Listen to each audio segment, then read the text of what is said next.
ಇಲ್ಲಿ ನೋಡ್ತಿರೋದು ನಮ್ಮ ಮನೆಯಲ್ಲಿ ನಡೆದಂತಹ ಸತ್ಯನಾರಾಯಣ ಸ್ವಾಮಿ ಪೂಜೆಯ video.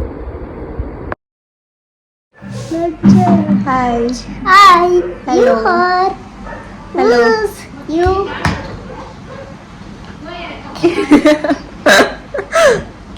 What are you talking? Why you talking? Because you are not talking. Why? What are you not talking? No ಊಟ giving. What are you? ಪೂಜಾ ಏನಿದು ಪೂಜಾ? ಹಿಂಗೆ ಮಾಡಕ್ಕೆ ನನಗ್ ಮಾಡಕ್ಕ? ನನಗಲ್ಲ, ಅಲ್ಲಿ ದೇವ್ರಿಗೆ. ಅಲ್ಲ, ಹಿಂಗೇನು ಮಾಡಕ್ಕೆ. ಇವಾಗ ನಾಳೆ ಮಧ್ಯಾಹ್ನವರೆಗೂ ಊಟ ಇಲ್ಲ, ಓಕೆನಾ? ನಾನು ಕನ್ನಡ ಅರ್ಥ ಆಗುತ್ತಾ? ನಾನು ಬಿರಿಯಾನಿ ತಿನ್ನಬೇಕು.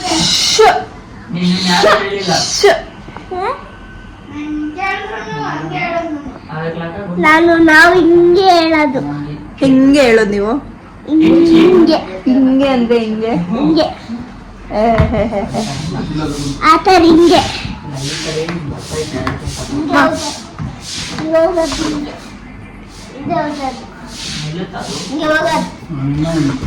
ನಮ್ಮನೆಯಲ್ಲಿ ನಾವು ಗಣೇಶ ಹೋಮ ಮತ್ತು ನವಗ್ರಹ ಪೂಜೆಯನ್ನು ನಾವು ನೈಟೇ ಮುಗಿಸಿದ್ವಿ.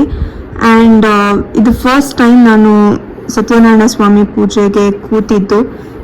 Very very very good experience. And ಎಷ್ಟು ಹೊಸ ವಿಷಯಗಳನ್ನು ಕಲ್ತ್ಕೊಂಡೆ. ನನಗೆ ಈ ಪೂಜೆ ಬಗ್ಗೆ ಏನಂದರೆ ಏನೂ ಗೊತ್ತಿರಲಿಲ್ಲ. ಆ್ಯಂಡ್ ಈಗ ಪೂರ್ತಿ ಗೊತ್ತು ಅಂತ ಅಲ್ಲ, ಬಟ್ ಆ ಸ್ವಾಮಿಯ ಒಂದು ವಿಶೇಷತೆ, ಆ ಪೂಜೆನ ಎಷ್ಟು ಶ್ರದ್ಧೆಯಿಂದ ಮಾಡಬೇಕು, ಮಾಡ್ತಾರೆ, ಪ್ರತಿಯೊಂದನ್ನು ತಿಳ್ಕೊಂಡೆ. ಏನೇನು ತಿಳ್ಕೊಂಡೆ ಅಂತ ವಿಡಿಯೋ ನೋಡ್ತಾ ಇರಿ, ಹೇಳ್ತೀನಿ. ನಮಗೆ ನಮ್ಮ ಮಕ್ಕಳೆಲ್ಲರಿಗೂ ಸಹ ಒಳ್ಳೇದಾಗ್ಲಿ, ನಮ್ಮ ಮಕ್ಕಳಿಗೆ ಒಳ್ಳೆ ವಿದ್ಯಾಭ್ಯಾಸ ಸಿಗಲಿ, ಒಳ್ಳೆ ಗುರುವಿನ ಅನುಗ್ರಹ ಸಿಗಲಿ ಅಂತ ಮನಸ್ಸಿನಲ್ಲಿ ಓಂ ಗುರುವೇ ನಮಃ ಅಂತ ಮಂತ್ರವನ್ನು 5 ಬಾರಿ ಪ್ರಾರ್ಥವನ್ನು ಮಾಡ್ಕೊಳ್ಳಿ. ಗುರು ಬ್ರಹ್ಮ ಗುರು ವಿಷ್ಣು ಗುರು ದೇವೋ ಮಹೇಶ್ವರ ಗುರು ಸಾಕ್ಷಾತ್ ಪರಬ್ರಹ್ಮ ತಸ್ಮೈ ಶ್ರೀ ಗುರವೇ ನಮಃ ಶ್ರೀಮತಿ ರಾಮಾನುಜಾಯ ನಮಃ. ಹಾಗೆ ಪೂಜೆ ಪ್ರಾರಂಭ ಮಾಡಬೇಕಾದ್ರೆ ಏನು ಮಾಡ್ತೀವಿ ಅಂದ್ರೆ ಮಹಾಗಣಪತಿ ಪೂಜೆಯನ್ನು ಮಾಡ್ತೀವಿ, ಹೌದೇ ಅಲ್ವಾ?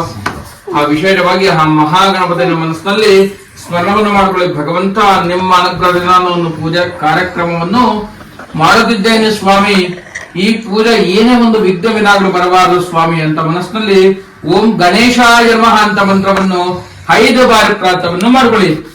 ಶುಕ್ಲಾಂ ಭರದ್ರಂ ವಿಷ್ಣುಂ ಧ್ವಜವರ್ಣಂ ಚತುರ್ಭುಜಂ ಪ್ರಸನ್ನವದನಂ ಧ್ಯಾಯೇ ಸರ್ವಜ್ಞೋಪಶಾಂತಯೇ ಯಸ್ತತ್ಮನವತ್ರಾಕ್ಯಾಃ ಪಾರಿರಕ್ತ್ಯಾ ಪರಚತಂ ವಿಘ್ನಂ ವಿಘ್ನಂ ಧರಂ ವಿಸ್ಪಕ್ಷೇಣ ನಮಾಶ್ರಯೇ. ಓಂ ಗಣನಾನ್ವಾ ಗಣಪತಿಗುಂ ಹವಾಮಹೇ ಕವಿಂ ಕವೀನಾವಸ್ತವಸ್ತವಂ ಜ್ಯೇಷ್ಠರಾಜಂ ಬ್ರಹ್ಮಣಸ್ಪೃಹಾರಷ್ಟನ್ಮನ್ನ ಧರಿಷ್ಠೆ ದದಾದ್ರಂ ಮಹಾಗಣಾಧಿಪತಯೇ ನಮಃ. ಗಣಪತಿ ಹೋಮ ನಾವು ಯಾವುದೇ ಕೆಲಸ ಮಾಡಬೇಕಂದ್ರೂ, ಯಾವುದೇ ಶುಭ ಕಾರ್ಯ ಮಾಡಬೇಕಂದ್ರೂ ಫಸ್ಟ್ ನಮಗೆ ಪುರೋಹಿತರು ಹೇಳೋದು ಗಣೇಶನ ನೆನಪು ಮಾಡ್ಕೊಳ್ಳಿ, ಗಣೇಶನ ಪೂಜೆ ಮಾಡಿ ಅಂತ.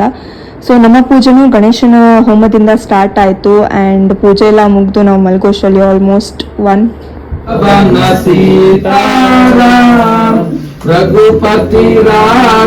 ಬೆಳಗಾಯಿತು. ಬೆಳಗಾಗಿ ಸತ್ಯನಾರಾಯಣ ಸ್ವಾಮಿ ಪೂಜೆ ಸ್ಟಾರ್ಟ್ ಆಯಿತು.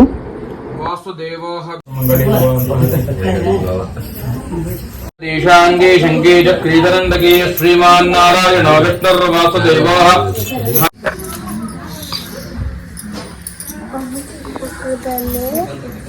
ಹಾಗೆ ವಿಶೇಷವಾಗಿ ಮಹಾಗಣಪತಿಯನ್ನ ಪ್ರಾರ್ಥನೆ ಮಾಡ್ಕೊಳ್ಳಿ. ಭಕ್ತ ವರ್ಣದ ವಸ್ತ್ರದಾಂ ಚಂದ್ರಾಂ ಹಿರಣ್ಮಯೀಂ ಲಕ್ಷ್ಮೀಂ ಜಾತವೇದೋ ಮಮಾವಹ ತ್ವಾಂ ಮಹಾವಹ ಜಾತವೇದೋ ಲಕ್ಷ್ಮೀರ್ಮಣಮಗಾಮಿನೀಂ ಯಸ್ಯಾಂ ಹಿರಣ್ಯಂ ಇಂದ್ರಯಂ ಗಾಯತದಾತನಃ ಮಹೇರಣಾಯ ಚಕ್ಷದೇಹ ಯೋ ವಶ್ಯವದ ಮೋರದಃ ತಸ್ಯ ವಾದಯದೇಹನಃ ಉರದೀರಿವ ಮಾತರಃ ತಸ್ಮಾಹರಂಗಮಾಮಭೋ ಯಶ್ಚಕ್ಷಯಾಯ ಶಾಂತಿ ಶಾಂತಿ ಶಾಂತಿಃ. ಸಹಸ್ರವೀರುಷಃ ಪುರುಷಃ ಸಹಸ್ರಾಕ್ಷಃ ಸಹಸ್ರವೃತಃ ವೃತಸ್ಸಾಮಾನರಿಕ್ತರಃ ಚಂದಾಕಂ ದರಕ್ತರ ತಸ್ಮಾತ್ ಜನಸ್ತಸ್ಮಾಹದಾಜತಾ ತಸ್ಮಾದಸ್ವಾಹ. ಶಂಗೆ ಪೂಜಯಾಮಿ ಸತ್ಯಾಧೀಶಾಯ ನಮಃ ಪೂರ್ಣಂ ಪೂಜಯಾಮಿ ಓಂ ಸತ್ಯರೂಪಾಯ ನಮಃ ಪುಷ್ಯಂ ಪೂಜಯಾಮಿ ಓಂ ಸತ್ಯಸೇತ್ಯಾಯ ನಮಃ ನಿಮ್ನೇಡಾದೇವ್ಯೇ ನಮಃ ಓಂ ಗೋಂ ಗೋದಾದೇವ್ಯೈ ನಮಃ ಓಂ ಪ್ರಕೃತ್ಯೈ ನಮಃ ಓಂ ವರದ್ವಯೋದ್ಭೂತ ಗಂಧಾದ್ಯ ಗಂಧ ಉತ್ತಮ ಆಜನಾಯ ವಿದ್ಮಹೇ ವಾಸುದೇವಾಯ ಧೀಮಹಿ ತನ್ನೋ ವಿಷ್ಣುಃ ಪ್ರಚೋದಯಾತ್ ಓಂ ಮಹಾದೇವ್ಯೇನ ವಿದ್ಮಹೇ ವಿಷ್ಣುಪತ್ನಿ ಶಬ್ದದಿಂದ ಸಾವಧಾನದಿಂದ ಆ ಭಗವಂತನ ಕಥೆಯನ್ನು ನಾವೆಲ್ಲ ಕೇಳಬೇಕಾಗುತ್ತೆ. ಯಾರು ಸಹ ಮಾತಾಡಬಾರದು. ಆ ಭಕ್ತಿ ಬರಬೇಕಾದ್ರೆ ನಮ್ಮಲ್ಲಿ ಏನಿರ್ಬೇಕು? ಏಕಾಗ್ರತೆಗಿಂತ ನಮ್ಮಲ್ಲಿ ತ್ರಿಕರಣ ಶುದ್ಧಿ ಇರಬೇಕು. ಋಷಿಗಳು ವಾಸವಾಗಿರ್ಬೇಕಾದ್ರೆ ಒಂದು ದಿನ ಅವರ ಗುರುಗಳಾದ ಸೂತ ಮಹಾ ಋಷಿಗಳು ಅರಣ್ಯಕ್ಕೆ ಬರ್ತಾರೆ. ನಮ್ಮ ಮನೆಗೆ ಯಾರಾದ್ರೂ ಬಂಧು ಮಿತ್ರರು ಬಂದ್ರೆ ಏನ್ ಮಾಡ್ತೇವೆ?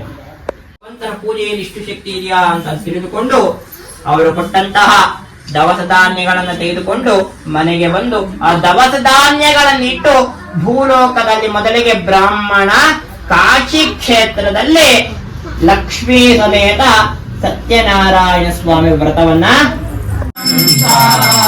ಅಯೋಧ್ಯೆಯೆಂಬುದು ವೈಕುಂಠ ರಾಮನ ಬಂಟ ಹನುಮಂತ ರಘುಪತಿ ರಾಘವ ರಾಜ ಪತಿತ ಪಾವನ ಸೀತಾರಾಮ.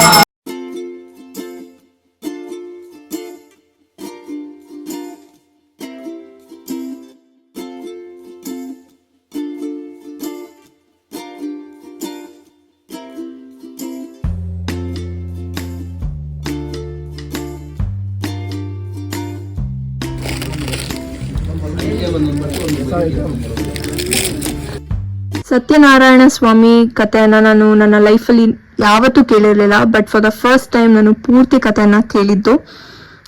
ಈ ಕತೆ ಕೇಳೋದ್ರಿಂದ ಏನು ಉಪಯೋಗ ಅಂತ ಅಂದ್ರೆ, ದೇವ್ರನ್ನ ಹೇಗೆ ಒಲಿಸ್ಕೋಬೇಕು, ಆ ದೇವ್ರು ಒಲಿದ್ರೆ ಹೇಗೆ, ಒಲಿಲಿಲ್ಲ ಅಂದ್ರೆ ಹೇಗೆ, ಎಲ್ಲವೂ ಈ ಕಥೆಯಲ್ಲಿರುತ್ತೆ. ನಮ್ಮ ಕೈಯಲ್ಲಿ ಸಾಧ್ಯ ಆದಷ್ಟು ನಾವು ಸತ್ಯನಾರಾಯಣ ಸ್ವಾಮಿ ಪೂಜೆಯನ್ನ ಮಾಡಿದೀವಿ. ದೇವರು ಮೆಚ್ಕೊಂಡಿದ್ದಾನೆ ಅಂತ ಅನ್ಕೊಳ್ತೀನಿ. ಆ್ಯಂಡ್ ಈ ವಿಡಿಯೋ ಯಾರ್ಯಾರು ನೋಡ್ತೀರಾ ಎಲ್ಲರಿಗೂ thank you so much. Take care. Bye.